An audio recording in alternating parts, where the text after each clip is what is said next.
বেগুন বালা শুননি শোন আজ এ বানাই দিই তিরামিসু। এই যে তিরামিসু কিভাবে বানাই ওদিনে তো ওনারা দেখাইলাম যে তিরামিসু খাড়ি দেখাইলাম কেন করে দিই। আজ এই বানাই দিই তিরামিসু শোন। এই যে তিরামিসু এভাবে বানান পড়ব।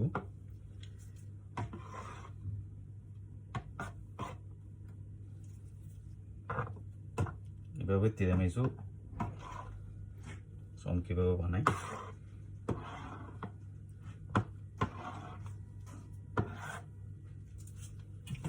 যে তিরামিসু ইয়া বানাই এই সস বানাই।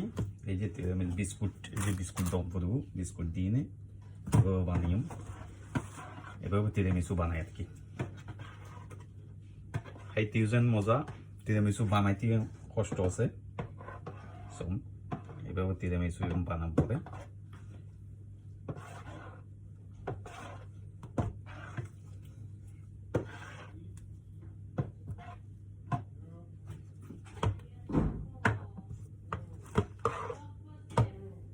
এভাবে তিরামিসু এবার হয় তিরামিসু সব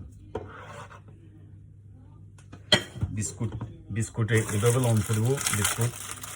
এই যে বিস্কুটে এই যে বিস্কুট দিলাম এই কফি কফি দিলাম এই যে কফি কফি দিয়ে নে এভাবে বন করব শোন।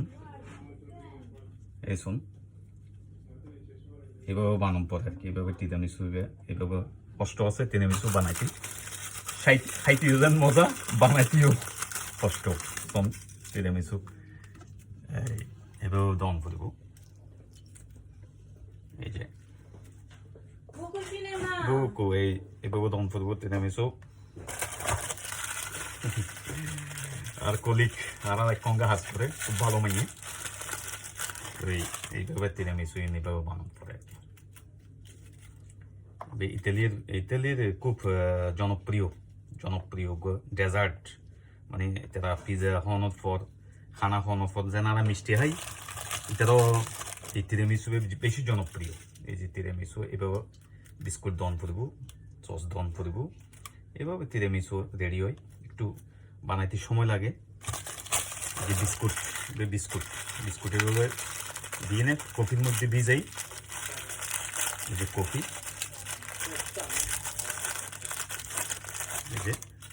এই যে কফির মধ্যে এরকম করে কফি দন করব শোন।